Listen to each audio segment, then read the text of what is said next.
ಲಕ್ಷ್ಮೇಶ್ವರದ ಗೋಜನೂರು PDO ಅಧಿಕಾರಿ ವಿಚಿತ್ರ ವರ್ತನೆ. ಮಾಡಿದ ಕೆಲಸಗಳ ಬಗ್ಗೆ ವಿವರಣೆ ಹೇಳಿಕೆ ಕೇಳಿದ್ರೆ ಈ ಪಿಡಿಒಗೆ ಇಒ ಅವರು ಮೀಡಿಯಾಗೆ ಹೇಳಬೇಡ ಅಂತಿದ್ದಾರೆ. ನರೇಗಾ ಯೋಜನೆಯ ಲೇಬರ್ ಫೋಟೋಗಳು ಪದೇ ಪದೇ ಒಂದೇ ಫೋಟೋ ಹೇಗೆ ಅಪ್ಲೋಡ್ ಆಯಿತು ಅಂತ ವಿವರಣೆ ಕೇಳಿದ್ದರೆ ಈ ಗೋಜನೂರು ಪಂಚಾಯಿತಿ ಪಿಡಿಒ ಅಧಿಕಾರಿ ಮಾಧ್ಯಮದವರನ್ನ ಆರ್ಟಿಐ ಕಾರ್ಯಕರ್ತರಂತೆ ನೋಡ್ತಾರೆ. ವಿವರಣೆ ಹೇಳಿಕೆ ಕೇಳಿದ್ರೆ ಇಒ ಸಾಹೇಬ್ರು ಮೀಡಿಯಾ ವಿವರಣೆ ಕೊಡಬಾರದು ಅಂತಿದ್ದಾರಂತೆ. ಪಿಡಿಒ ವರ್ತನೆ ಹೇಗಿದೆ ನೀವು ಒಂದ್ಸತ ನೋಡ್ಕೊಂಡು ಬನ್ನಿ. ಯಾಕಂದ್ರೆ ನಮಗಂತ ಕಂಪ್ಯೂಟರ್ ಕೂಡ ವಿಚಾರ ಮಾಡ್ಕೊಡ್ತೀವಿ. ಹಂಗೆ ನಮ್ಮ ಅಧ್ಯಕ್ಷ ಮಾತಾಡಿ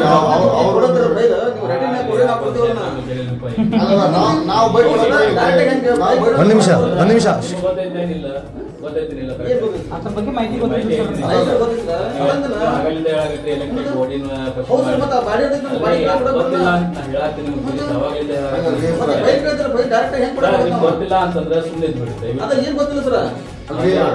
ಏನ್ರಿ ಗೋಜನೂರು ಪಂಚಾಯಿತಿ ಅಭಿವೃದ್ಧಿ ಅಧಿಕಾರಿ ಸಾಹೇಬ್ರೆ, ಪಂಚಾಯತ್ಗೆ ಸರ್ಕಾರ ನಿಮ್ಮನ್ನ ಡೆವಲಪ್ಮೆಂಟ್ ಆಫೀಸರ್ ಅನ್ನಾಗಿ ನೇಮಕ ಮಾಡಿದೆ.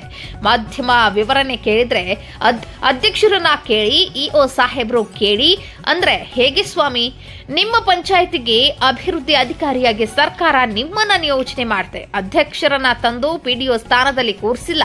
ಜೊತೆಗೆ ಈ ಪಂಚಾಯಿತಿಯಲ್ಲಿ ಪಿಡಿಒ ಮಾತನಾಡಿಸಿದ್ರೆ ಡಾಟಾ ಎಂಟ್ರಿ ಖತರ್ನಾಕ್ ಸಿಬ್ಬಂದಿನೇ ಪಿಡಿಒ ಅನ್ನೋ ರೀತಿ ಮಾತನಾಡ್ತಾರೆ.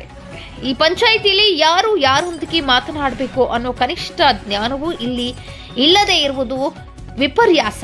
ಇನ್ನು ಇವರು ಗ್ರಾಮ ಅಭಿವೃದ್ಧಿ ಹೇಗೆ ಮಾಡ್ತಾರೆ ಅನ್ನೋದು ಯಕ್ಷ ಪ್ರಶ್ನೆಯಾಗಿದೆ. ಇನ್ನು ಈ ಪಂಚಾಯಿತಿಯ ನರೇಗಾ ಕಾಮಗಾರಿಯಲ್ಲಿ ಒಂದೇ ಫೋಟೋ ಪದೇ ಪದೇ ಅಪ್ಲೋಡ್ ಆಗಿದ್ದು ಇದು ಹೇಗೆ ಎಂದು ಪ್ರಶ್ನೆ ಮಾಡಿದ್ರೆ ಈ ಪಿಡಿಒ ಸರ್ಗೆ ರೈಟಿಂಗ್ ಬರೆದು ಕೊಡಬೇಕಂತೆ. ಇನ್ನು ಸದ್ಯ ಇವರ ಈಗಿನ ವರ್ತನೆ ನೋಡಿದ್ರೆ 108 ಅನುಮಾನಗಳು ಮೂಡುತ್ತಿರುವುದು ಮಾತ್ರ ಸುಳ್ಳಲ್ಲ.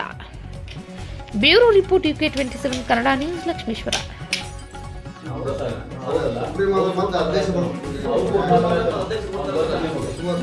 ಅಧ್ಯಕ್ಷ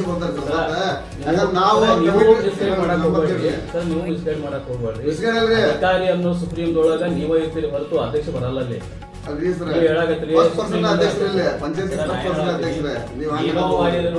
ಎಲೆಕ್ಟೆಡ್ ಪರ್ಸನ್ಸ್ಗಳು ಏನಾದ್ರು ಮಾಡಿದ್ರು ಅದನ್ನ ಆನ್ಸರೇಬಲ್ ನೀವೇ ಹೋಗಿ ಅಧ್ಯಕ್ಷರು ಕೇಳ್ರಿ ಅಂತ ಅನ್ನಕ್ ಬರಂಗಿಲ್ಲ. ಅವ್ರಿಗೆ ಮಾಹಿತಿ ಬೈಠಕ್ ಏನಿಲ್ಲ, ನೀವು ಅಧ್ಯಕ್ಷ ನಿಮ್ಮನ್ನ ಅಪಾಯಿಂಟೆಡ್ ಮಾಡಿದ್ರೆ ಸರ್ ನಾವು ಯಾವ್ದು ಕೇಳಿಸಲ್ಲ. ಸ್ವಲ್ಪ ಅದನ್ನೇ ಬರಕ್ ಮೊಬೈಲ್ ಕೊಡಕ್ ಆಗಂಗಿಲ್ಲ, ಬೈಕ್ ಕೊಡಕ್ ಆಗಿಲ್ಲ ನೀವು ಕೊಡ್ಲಿಲ್ಲ ಅಂತ ನಾವು ನಿಮ್ಮ ಮೇಲಿನ ಅಧಿಕಾರಿಗಳು ಮಾತಾಡ್ತಾರೆ. ಯಾಕಂದ್ರೆ ನಾವು ಡೈರೆಕ್ಟ್ ಕೊಡಕ್ ಬರಂಗಿಲ್ಲ ಅಂತಂದ್ರೆ ಹೋಗಿರ್ತಾರೆ. ನಾವು ಅಲ್ಲೇ ಹೋಗಿ ಏನ್ ಮಾತಾಡ್ತೀವಿ. ನಿಮ್ಮ ಹೆಸರು ಏನಿದೆ ಸರ್? ನಿಂಗರಾಜ್. ನಮ್ಮ ಪೋಸ್ಟರ್ ಇಲ್ಲಿ data entry data entry officer.